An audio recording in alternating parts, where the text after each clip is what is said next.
My vocal range, I think for singer, vocal range is not most important thing. It's just like a good bonus, you know. Most important thing is you're singing from your heart. There is a moment, and if you have experienced it, you know exactly what I am talking about, where a piece of music stops you completely. Not in the way a catchy song loops in your head, not in the way a familiar melody brings back a memory. I mean the kind of stop where your body forgets what it was doing, your breath catches somewhere between your lungs and your throat, and for a few seconds, the entire world around you goes quiet. It is the kind of moment that makes you question whether what you just heard was actually produced by a human being. That moment, for millions of people across 6 continents, has a name. That name is Dimash Kudaibergen, and yet, here is the thing that should bother you, there is an overwhelming chance that you are reading this having never heard of him before. You, a person who consumes music, who follows artists, who has probably debated the greatest singers of all time at some point in your life, you may have gone this long without ever encountering what many professional vocal coaches, classically trained musicians, and lifelong music scholars describe as the most extraordinary human voice they have ever witnessed. That is not an accident. That is a failure. And today, we are going to talk about both the man and the failure, because understanding one requires understanding the other. Dimash Kudaibergen was born on May 24, 1994, in Aktobe, Kazakhstan. His full birth name is Dimash Kudaibergen, and that surname, Kudaibergen, translates from Kazakh as God's gift. Whether you believe in destiny or not, it is difficult to argue with the accuracy of that name once you have heard him sing. Kazakhstan is a country that most people in the Western world could not confidently locate on a map, and that geographical blind spot has played a significant role in shaping Dimash's story, both his rise and his inexplicable obscurity in Western markets. But to understand who he is, you first need to understand where he came from, because Kazakhstan is not the cultural blank slate that Western media often implies.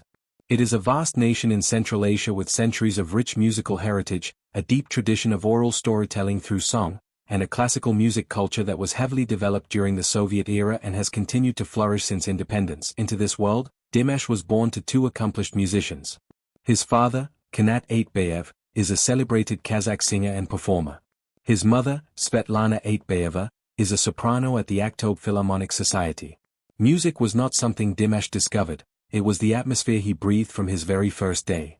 But even within a musical household, the depth of his gift became apparent almost immediately, and the person who first truly recognized it, before any competition stage or television camera, was his grandmother. Despite suffering from persistent pain in her legs, she took young Dimash to his music lessons every single day without exception. That kind of quiet, unglamorous devotion, showing up day after day for someone else's dream, is the foundation beneath every great talent that the world eventually celebrates. By the age of 5, Dimash was already performing on stage and studying both violin and singing. While other children his age were concerned with cartoons and playground games, this child was learning the architecture of emotion, how sound moves through a room and how it moves through a person. He went on to graduate from the Akhmet Jubanov Music College in Aktobe, where he studied bel canto, the classical Italian singing technique that has produced the greatest operatic voices in history and demands absolute mastery of breath control, tonal resonance, and vocal placement. He then moved to Nur-Sultan, then called Astana, to pursue studies in jazz and contemporary pop at the Kazakh National University of Arts, where he earned a master's degree in composition with a perfect score and was subsequently recommended for the doctoral program. He plays the piano, violin, dombra, a traditional Kazakh string instrument, guitar, drums, and xylophone. He performs fluently in at least 8 languages, including Kazakh, Russian, Mandarin Chinese, French, English, Spanish, Italian, and Arabic. He performs opera, rock, jazz, folk, and pop, not as a party trick or a curiosity, but at the highest professional level in every single genre.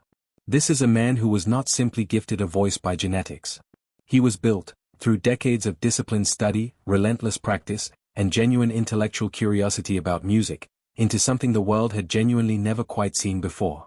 Let us talk about the science, because if you are going to understand why Dimash Kudaibergen is singular, you need to understand what his voice actually does, and why, by most reasonable measures of human physiology, it should not be possible. The average trained singer commands a vocal range of approximately 2 octaves.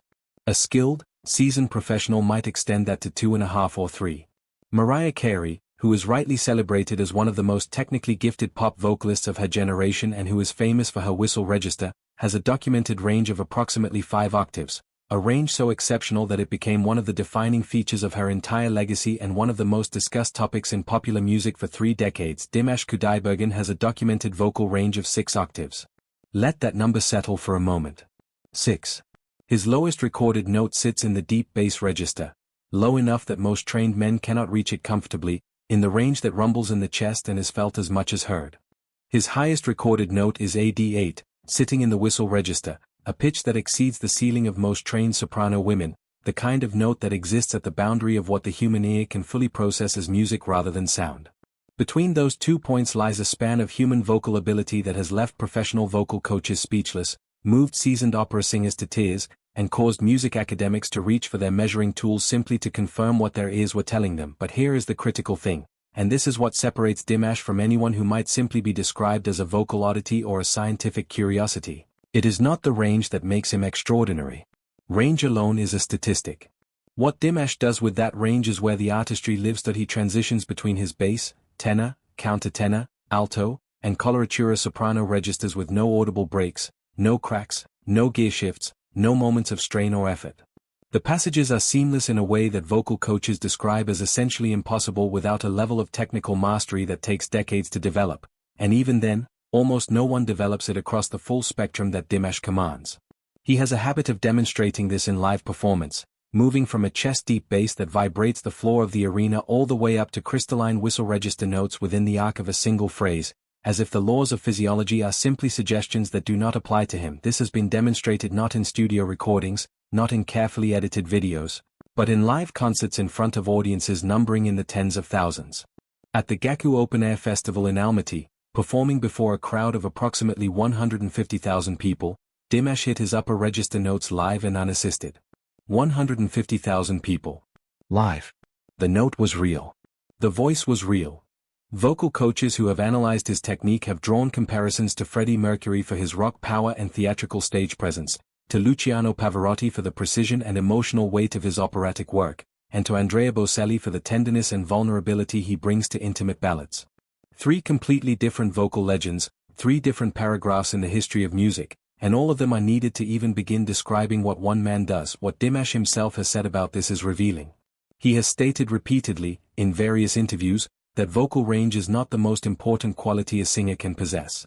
What matters, he says, is the ability to convey genuine emotion and to create a real connection with the people in the room. The technique, in his own framing, is simply the vehicle. The destination is always feeling. And this is why people do not merely applaud at his concerts. They weep. They freeze. They turn to strangers beside them and silently confirm that what they are experiencing is real. By 2015, Dimash had already established himself as a significant figure within Kazakhstan and across post-Soviet nations. But the moment that first delivered him to a genuinely international audience came at the Slaviansky Bazaar in Vitebsk, Belarus, one of the most prestigious and competitive international singing competitions in the world. Dimash entered and won the Grand Prix, but what lingered longer than the award was what the jury said about him. The chairman of the jury described Dimash as possessing 3 distinct voices within a single instrument, a low voice, a middle voice, and what he termed altino, a rare and exceptional tonal quality, and noted that he deployed all 3 not as a novelty but with full professional artistry and intentionality. He scored 175 out of a possible 180 points, but Slaviansky Bazaar, significant as it was, represented only the beginning. The true turning point, the moment that transformed Dimash from a celebrated regional talent into a phenomenon of genuinely staggering scale, came in 2017, when a Chinese television producer named Hong Dao invited him to compete on I Am a Singer, the most prestigious and competitive singing competition in China and one of the most watched music programs in the world. That it is important to understand the context here. I Am a Singer was not a beginner's competition. The other contestants were established, award-winning Chinese artists with years or decades of industry experience behind them. Dimash entered as a wildcard, a 22-year-old from Kazakhstan, competing in a country whose language he was still learning, surrounded by the heavyweights of an industry that had no particular reason to make space for him. His own mother, by all accounts, simply hoped he would survive the early rounds without embarrassing himself. In Episode 1, broadcast in January 2017, Dimash performed SOS d'un terrien en détresse, a French rock opera piece originally written in 1978, entirely in French. As his voice built through the song and then finally, fully, unleashed itself, the audience of 500 industry professionals did not know how to respond. There was a moment of collective paralysis, the particular silence that falls over a room when it has just witnessed something it cannot categorize. Then came the standing ovation. Then came the tears. Then came the footage going viral across every platform in China within hours that he won the first episode. Then the second. The wildcard outsider made it all the way to the finale, ultimately finishing as runner-up to the legendary Hong Kong singer Sandy Lam, which is to say, he finished second out of the entire field of established Chinese music royalty. Within 1 week of his first appearance, he gained over 3 million followers on Sina Weibo, China's largest social media platform. His album went platinum in China in 37 seconds, not days, not hours, 37 seconds from the moment it became available. Back home in Kazakhstan, he was received personally by President Nursultan Nazarbayev, who called him the face of Kazakhstan's independence. He performed for heads of state. He became, in the language of that particular moment, a symbol. The people who follow Dimash call themselves the Deers, and it would be a mistake to picture them as a typical fan community. The Deers are not the screaming young audiences that Western media has historically associated with pop stardom. They are doctors and teachers and grandparents and professional musicians and academics and retired engineers. They are people from every country, every background, and every generation who stumbled upon a Dimash performance, often on YouTube, often in the middle of the night, often completely by accident, and found themselves fundamentally altered by the experience. There are documented stories, in every language and from every corner of the world, of people who were going through some of the most difficult periods of their lives, illness, grief, depression, loss, who encountered a Dimash performance and felt something shift. Not because of the vocal acrobatics. Because of what a voice with that much humanity in it does to a person when it finds them at exactly the right moment. There is a particular quality to genuine artistic expression that bypasses the intellect entirely and goes straight to somewhere older and more essential in the human nervous system, and Dimash reaches that place almost every time. His fan clubs operate in over 120 countries. Fans have learned the Kazakh language specifically to understand his traditional folk songs in their original form. They book international flights to attend his concerts. They translate his interviews and song lyrics into dozens of languages for other fans who cannot access the originals. They organize charitable initiatives in his name across their home countries. Kazakhstan's tourism board has even developed official pilgrimage routes, organized tours that take international fans to Aktobe, to the music school where he studied as a child, to the performance halls where his career began. An entire industry of cultural tourism has grown up around one man's voice. That in 2019, Dimash sold out Barclays Center in New York City, one of the most iconic and demanding arenas in America, filled largely by fans who flew in from around the world specifically to be there. Most Americans walking past that arena on that night had never heard his name.